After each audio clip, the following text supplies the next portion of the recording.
Oke, selamat pagi. Assalamualaikum warahmatullahi wabarakatuh. Hari ini kita mulai kembali untuk mata kuliah pengantar data science, di mana kita hari ini sudah masuk di pertemuan ke-10. Nah, di pembahasan pertemuan 10, yaitu lanjutan dari pertemuan 9 ya, mengenai exploratory data analysis atau metode EDA. Ini juga masih berkaitan dengan tugas yang sudah saya berikan minggu lalu. Langsung saja saya masuk di materinya, yaitu lanjutan mengenai metode EDA.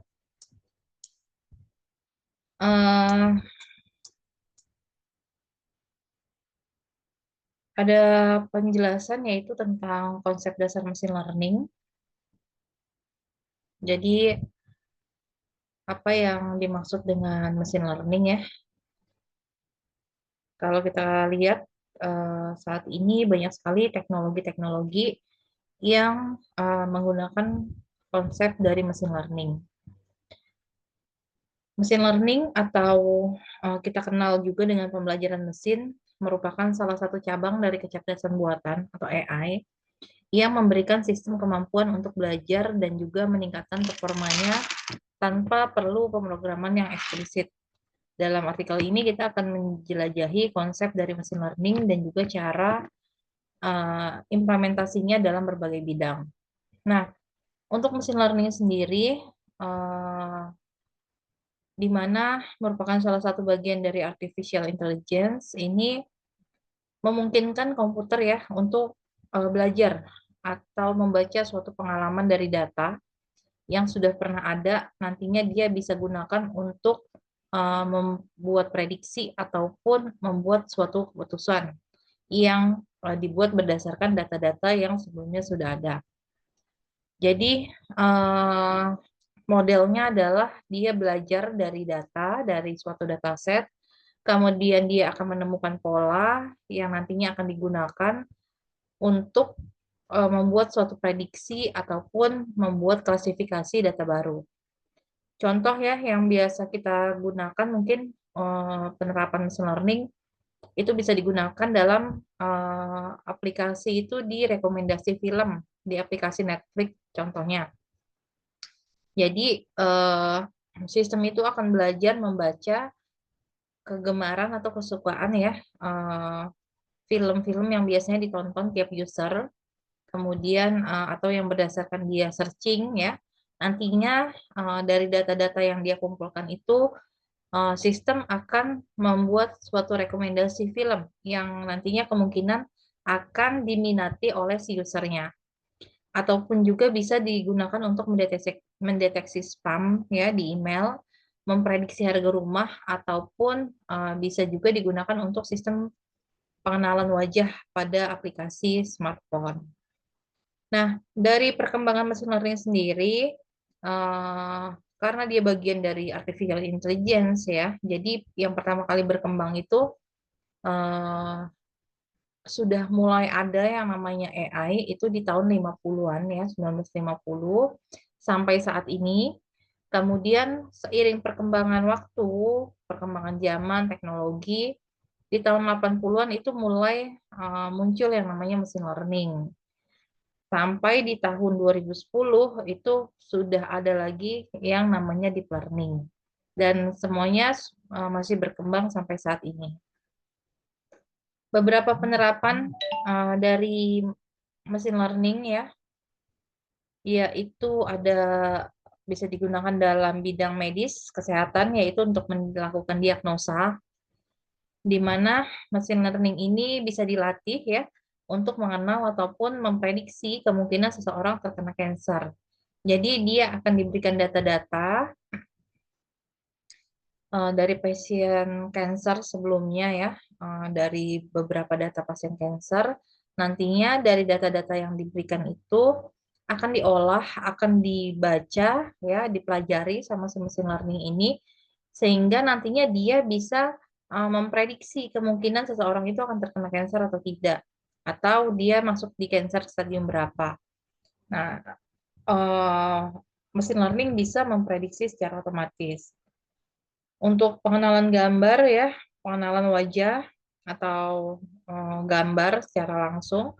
Ini juga bisa menggunakan teknik mesin learning yang sampai saat ini cukup banyak digunakan ya untuk teknologi keamanan.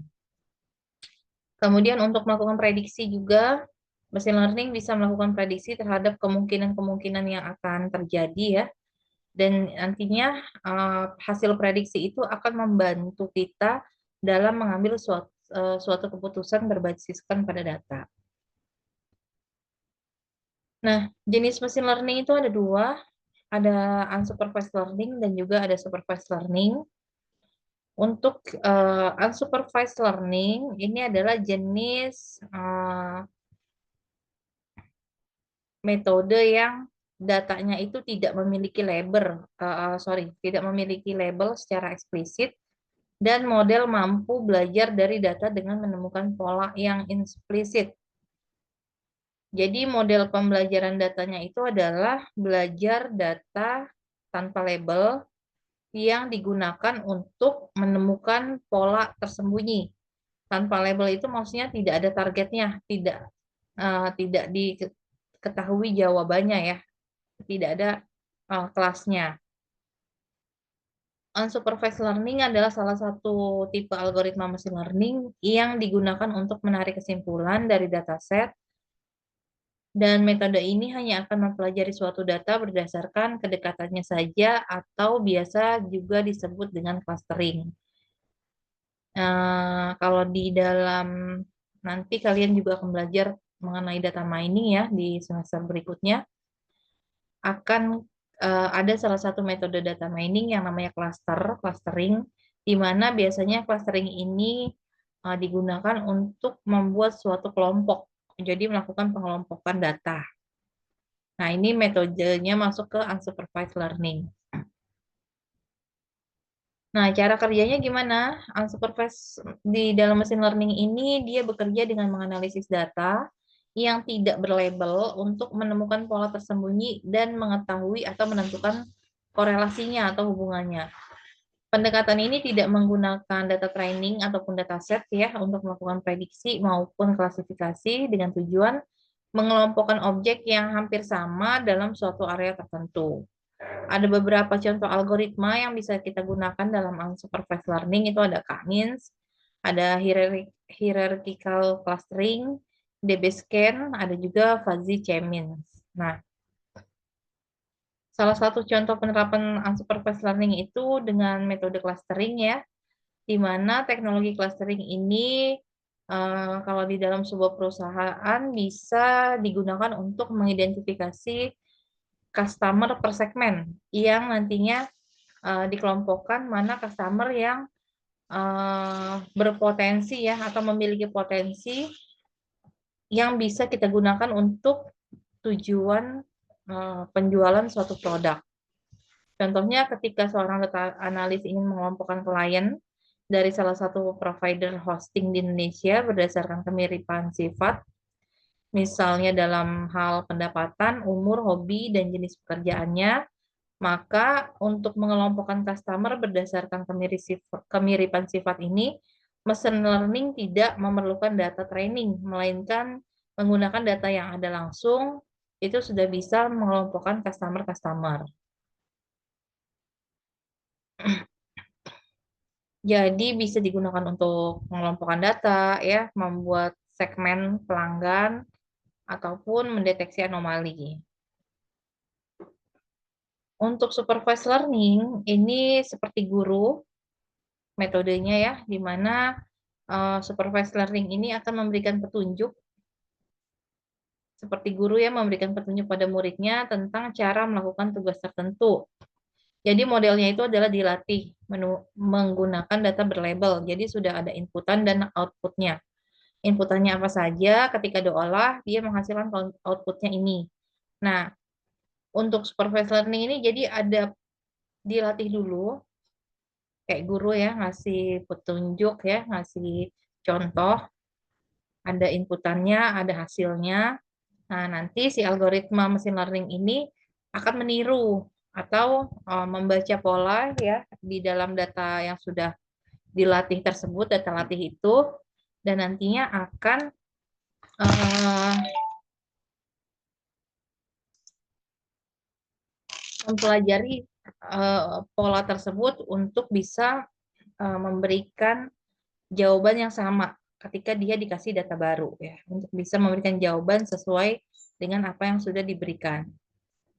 Gambaran umum supervised learning misalnya kita memiliki kumpulan data ya tentang berbagai jenis sayuran seperti wortel, tomat, dan paprika. Ini kita sebut dengan data latih ya. Ini data latihnya nih. Ada wortel, ada tomat, ada paprika. Dan setiap sayuran dalam dataset ini kita kasih label dengan benar sesuai dengan jenisnya. Ini udah dikasih label ya. Ini yang bentuknya seperti ini, wortel, yang bentuknya bulat, warnanya merah, tomat, paprika ini warnanya hijau. Nah, ini sudah ada hasilnya. Ini datanya yang belum, yang kita nggak tahu nih.